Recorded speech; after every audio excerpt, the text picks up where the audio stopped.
ako masyadong happy dito sa Halo. Natataranta talaga ako. Kasi may problema ako dito sa pinabricate namin na oval. Anyway, welcome to the after party.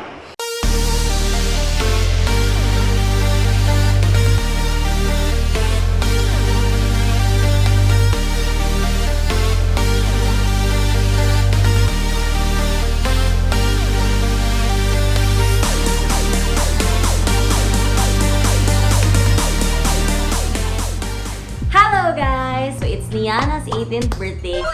And just for a quick recap, what we did was the after party. The whole event was planned by Events by Miss P. And then photo and video by Nice Breed, of course, my special friend, Mr. Reese. So we started the installation on January 26 and then 27 yung pinaka-debut. So 2 days kami nag-set up, non-stop, tuloy-tuloy yun. So sobrang kakaibang experience niya actually, lalo na for our team kasi Niana yun. So, alam yun, we're so honored actually to be part of her debut. Anyway, this is how we built Niana's after party and samahan niyo akong umattend sa kanyang debut. Tara, G!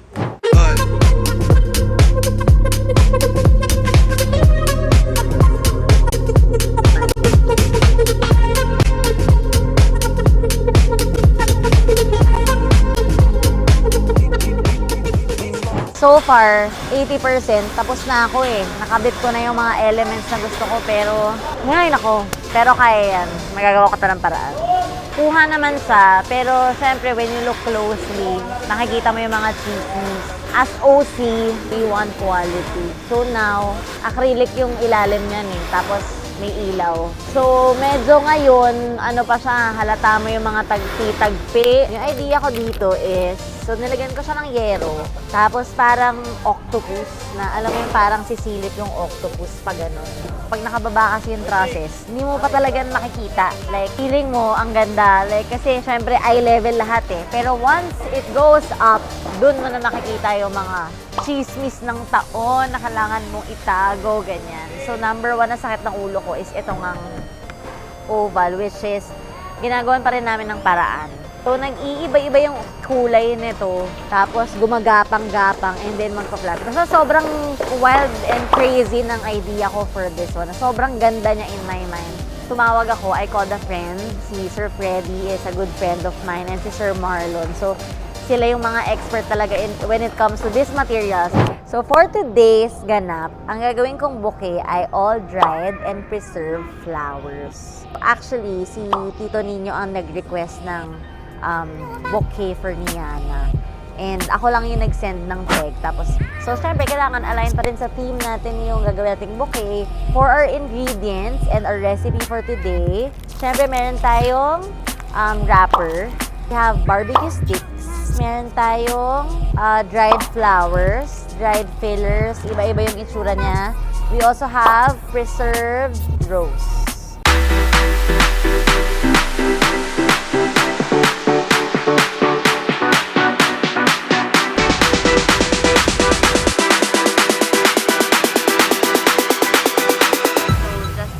Kahapon kami nag-start ng day 1 of Ingress. Day 1 of Ingress, 12 midnight. Tapos nandito na ako ng mga 1 PM yesterday, but the team started nga ng madaling araw.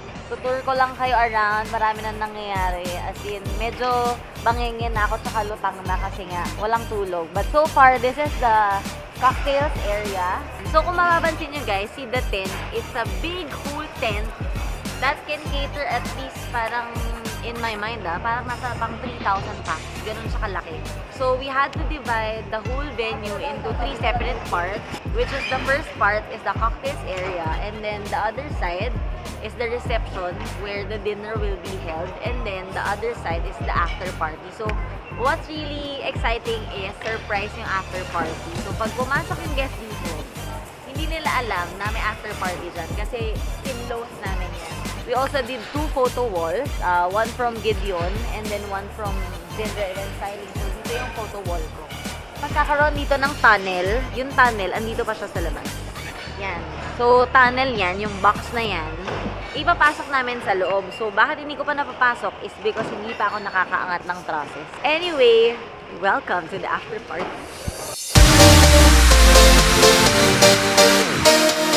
familiar, samgyeopsal. Ito yun, guys.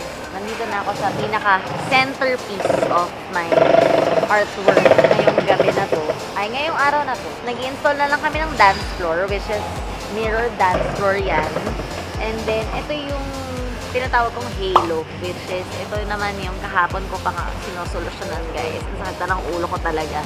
What I really like about this idea is, kasi pag sumasayaw si Niana, later on, sasayaw din yung mga ilaw together with the music. So parang grabe, diba? Parang sobrang cool lang yun. And kailangan ko siyang ma-execute ng maayos kasi nga, yan yung pinaka-highlight eh. Yan yung, kumbaga, yan yung magdadala ng buong setup ko. Yeah. So this one is, made of acrylic. Tapos naglagay kami ng ilaw sa loob. Ito naman, existing na namin itong bilog na to eh. So parang ang idea ko dito is parang somehow mukha siyang spaceship. Pero hindi naman siya talaga spaceship. Itong material na to, para siyang galing siya sa alam niyo yung mga hose ng washing machine kung saan lumalabas yung ano man tawag doon, yung drain ng tubig. Ganon siya, buo siya na ganon, pero aloy yung loob. So pag nirip off mo yung pinaka-hose, ito yung itsura sa loob. Ito naman, naglagay ako ng lines of balloons lang. Actually, nung una, iniisip ko kung ipo-full ko to na balloons lahat. Kaso, the disadvantage kasi with balloons ay nagde-deflate siya. So, yung iba dito nag-deflate na. Ayan o. Oh guys, tignan nyo. Oh my God. Like, kung may pinaka-challenge sa akin as an event stylist ng social events like weddings, sa birthdays, laging ceiling treatment ako parang napapaan. Kasi iba siya eh. Pag nandito ka, nakikita mo lahat eye level. Nakikita mo to sa mata mo, nakikita mo to, nakikita mo yan, sobrang lalaki nila. Tapos pag inangat mo sila, sobrang liit na nila. Tapos iba na yung perspective kasi nasa ilalim ka, nasa taas na yung mga elements mo.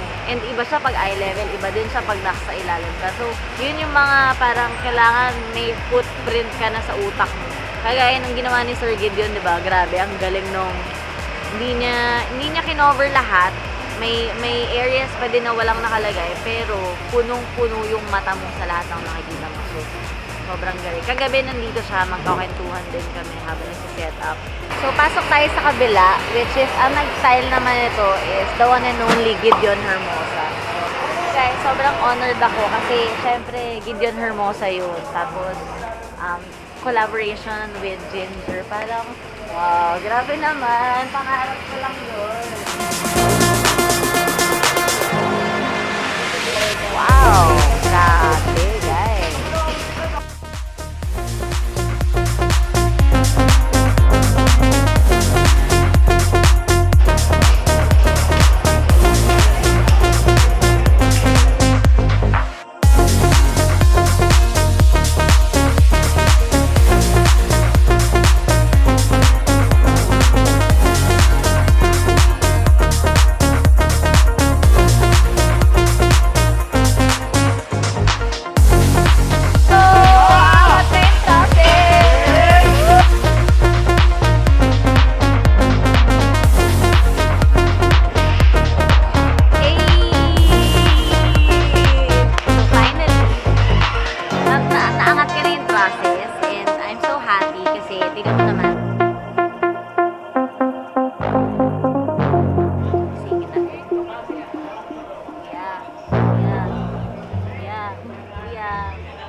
Ipapasok na yung tunnel. Kuya.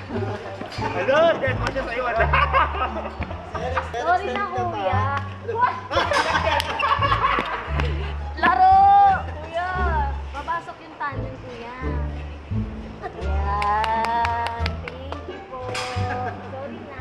Basta na tayo, kuya. Eh kasi ilalagay kita dun. Gusto na nakikita.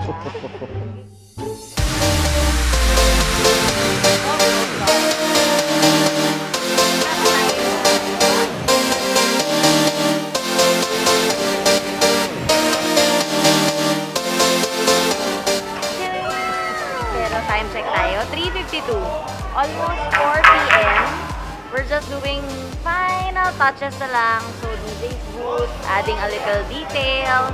Tapos, itong board panel na to, medyo lukot pa yung tarp. Mamaya, ipa-flatten ko pa siya.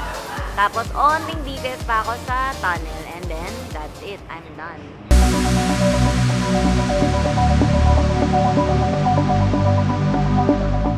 So, kanina nag-rehearse na si Niana. Excited na ako mamaya kasi I'm one of the guests. I'm so happy. Very silver lang. So, more on air duct pa din ako dyan. Tapos may ilalagay ako mamaya ng TV na mayroong video ni Niana na nagpe-TikTok dance. So, alam niyo naman, nag-change outfit na ako. So, it's time for the after party reveal. Tara, G!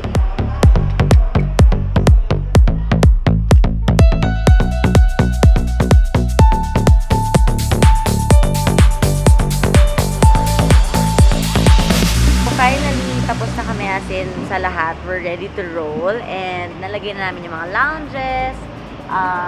Kompleto na din lahat. May walls tayo. Umilaw na din yung ating halo. Tapos, nandito na rin yung Manila Craft natin na booth. And then, another Redwood na booth on the right side. So, you know, ang pinaka-challenge kasi talaga sa akin dito sa theme na to is syempre, no flowers. So, wala talagang ka-flowers to. Even the table centerpiece, we have the moon lamp. Tapos parang kinover lang namin ng silver para at least align pa din siya. Gusto ko na makita yung reaction ni Niana once pumasok mo siya sa after party. And alam ko, super excited siya. And yun nga, sobrang excited si Niana sa TikTok dance niya for later. So, samahan niyo ako maki-party.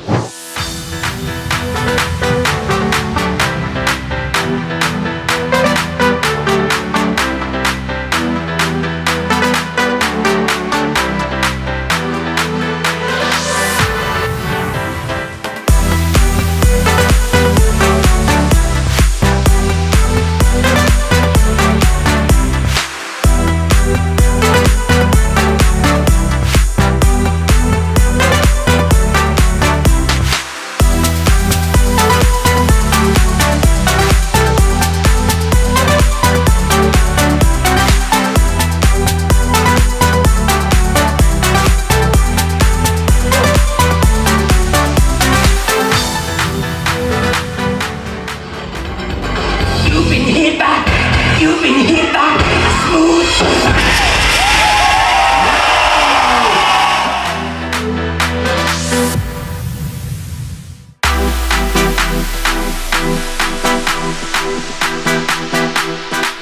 So, ayun nga guys, tapos na yung birthday celebration ni Niana and I'm so happy na kanina pa niya ako nilalapitan. Sabi niya sa akin, Ate Ginger, thank you for all of this. So, alam mo yun, for her to appreciate the effort and the love that we did for the past 2 days is unforgettable. And I must say, grabe, sobrang fulfilling ng araw na to. So, samahan niyo ako ulit sa next vlog ko. See ya!